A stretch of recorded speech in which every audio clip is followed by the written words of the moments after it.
clock struck 3:17 a.m. when Sarah first heard the scratching.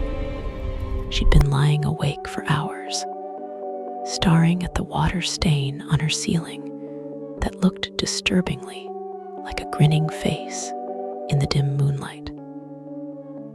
The sound came from somewhere inside the walls, a slow, deliberate scraping, as if fingernails were dragging across wood. Mice asterisk, she told herself, pulling the blanket up to her chin. Just mice. But mice didn't scratch in rhythm. 3 long scrapes, pause. 3 long scrapes, pause. Sarah had moved into the old Victorian house 6 weeks ago, drawn by its vintage charm and affordable rent. The landlord, Mr. Henley, had been eager, almost desperate, to find a tenant. Now she understood why. The scratching stopped. In the sudden silence, Sarah's heartbeat thundered in her ears. She reached for her phone, its blue glow casting eerie shadows across the room. No missed calls, no messages. Just the time, 3:19 a.m. A floorboard creaked in the hallway. Sarah froze. She lived alone. The front door was locked. She checked it 3 times before bed, a habit she developed since the break-ins started in the neighborhood. Another creak, closer now. Footsteps, slow and measured, moving toward her bedroom. She slipped out of bed, bare feet silent on the cold hardwood. Her hands trembled as she grabbed the baseball bat she kept beside her dresser. A precaution that had seemed paranoid until this moment.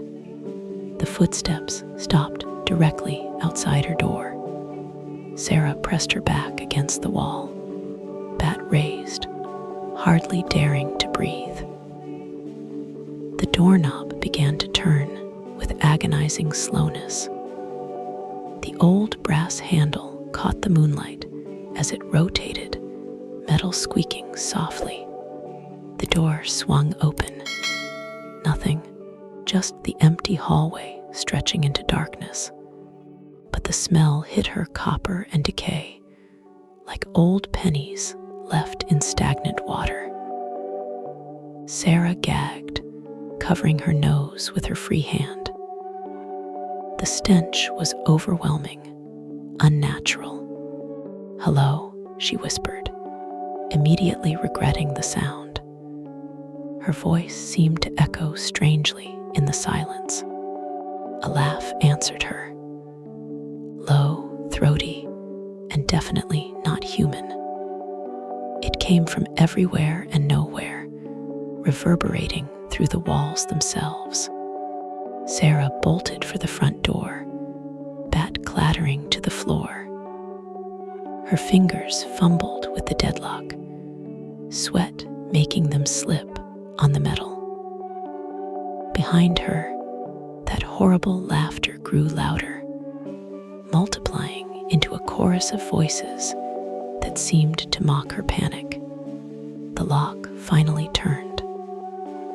Sarah yanked the door open and ran into the night, not stopping until she reached her car. She drove to the nearest 24-hour diner, hands shaking as she ordered coffee she couldn't drink. The waitress, a tired-looking woman named Dolers, eyed Sarah's pajamas with concern. "You okay, honey? You look like you've seen a ghost." "Something like that," Sarah muttered.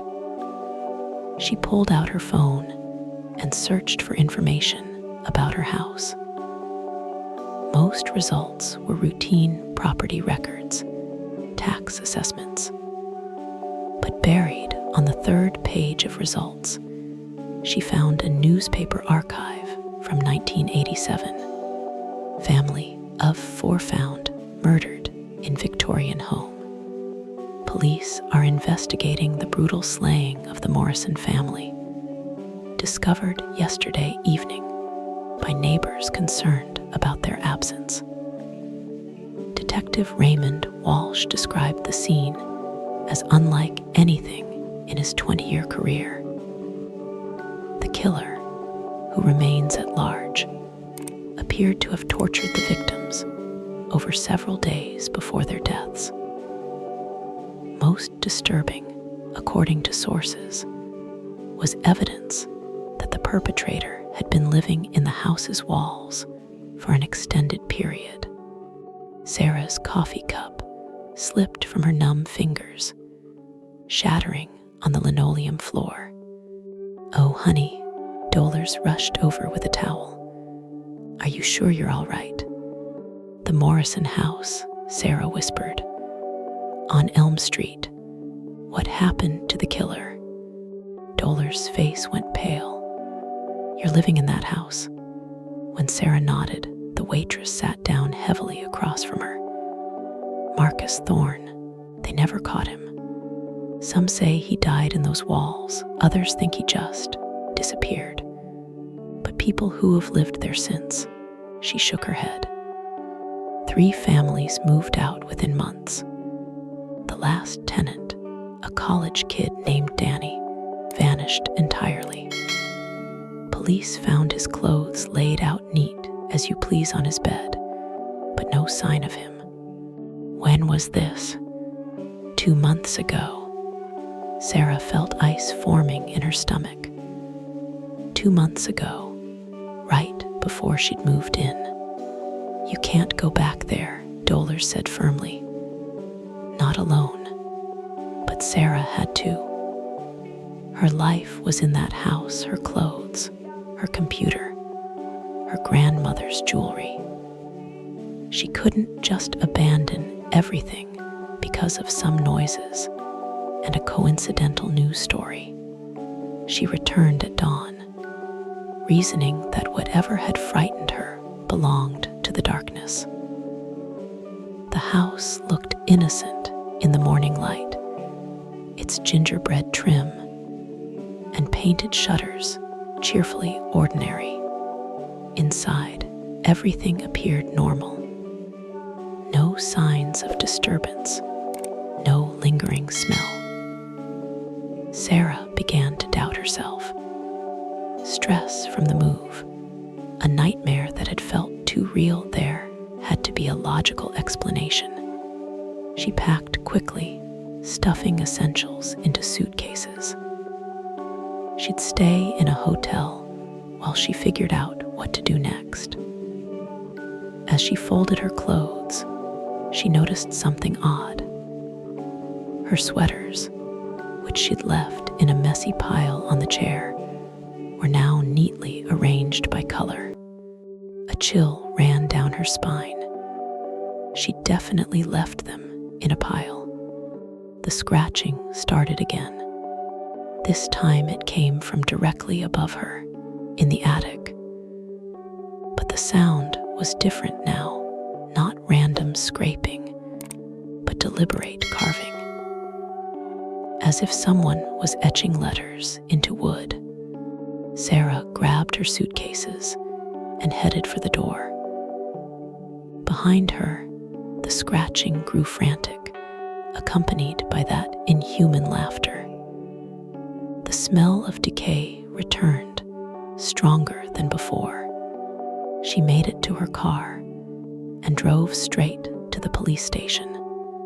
Detective Walsh, the same man mentioned in the 1987 article, listened to her story with the weary patience of someone who'd heard it before.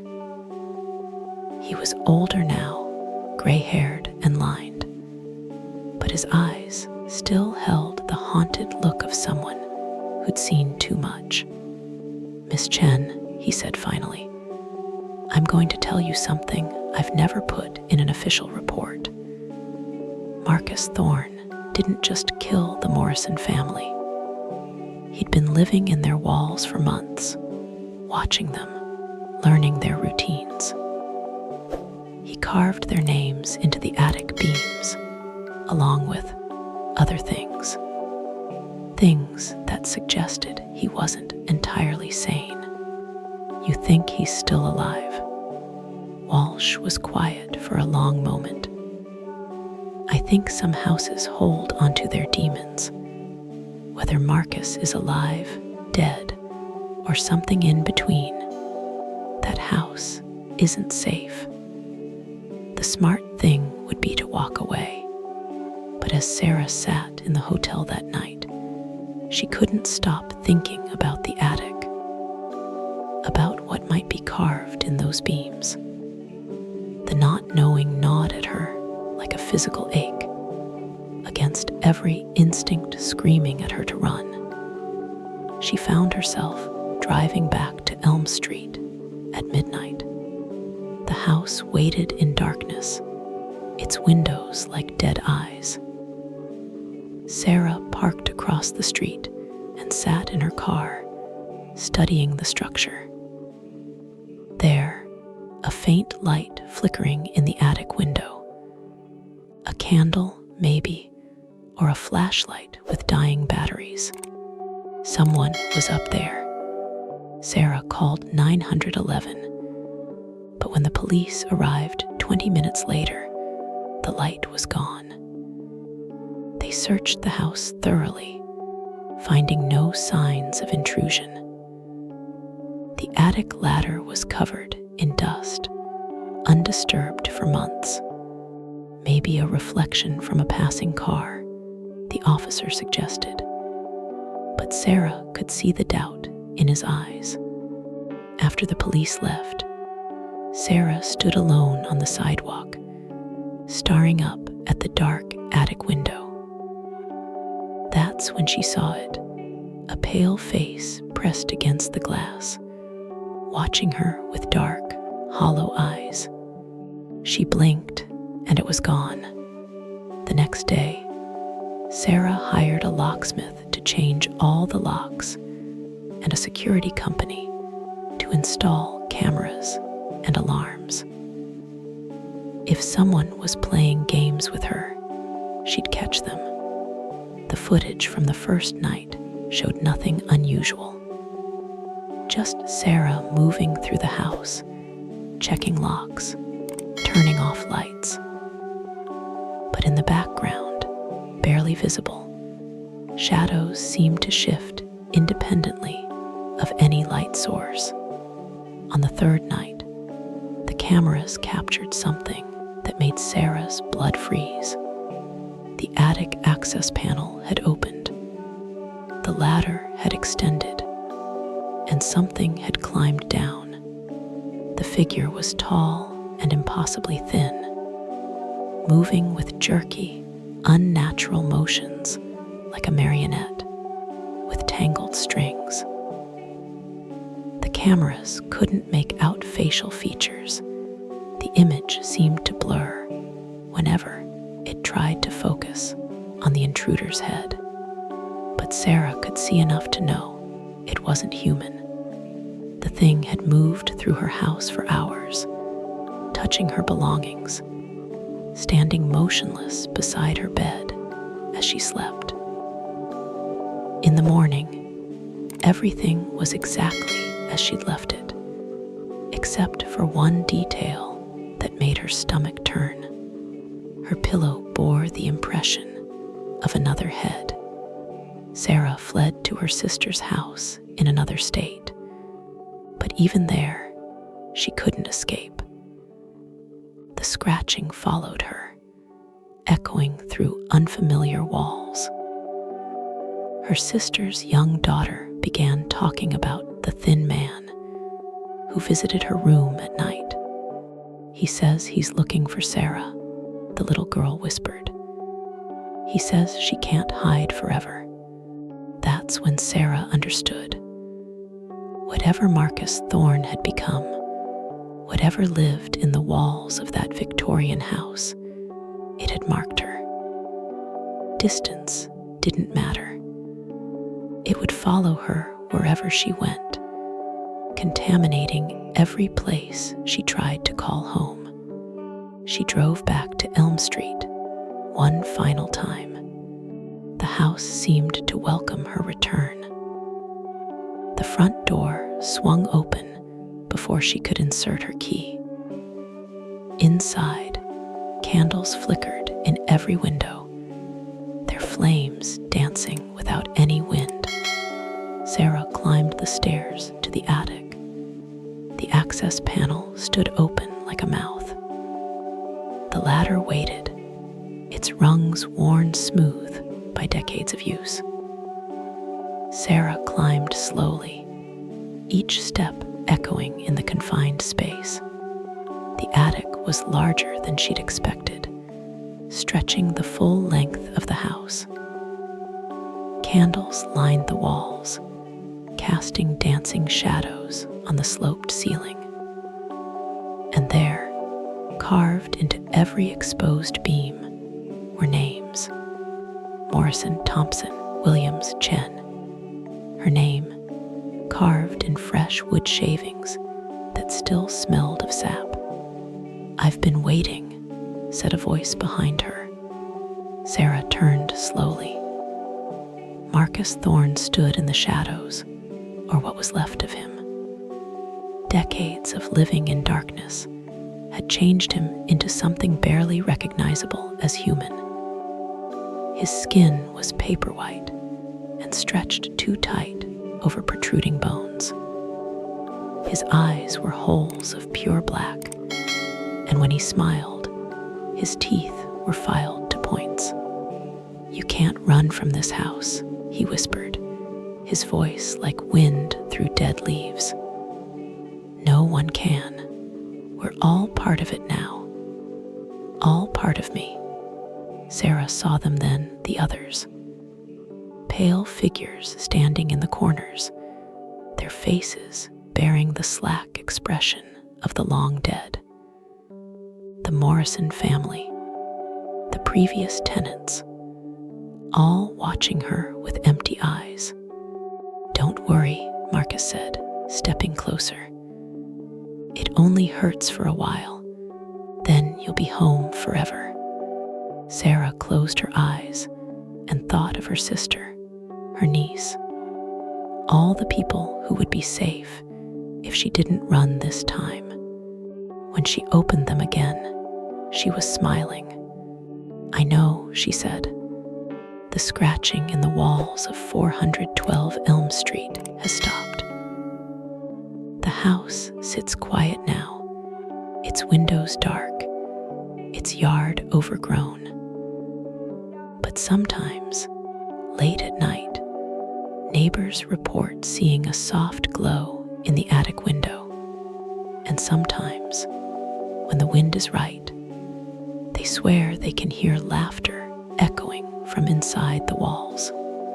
Detective Walsh retired shortly after Sarah Chen's disappearance. He never speaks publicly about the case, but those close to him know. He keeps a file locked in his desk drawer, a file containing photos of attic beam carvings that shouldn't exist, security footage that shows impossible things, and a list of names that grows longer every few years. The house is for rent again. The new ad describes it as charming Victorian with original details, looking for the right tenant. The rent is surprisingly affordable.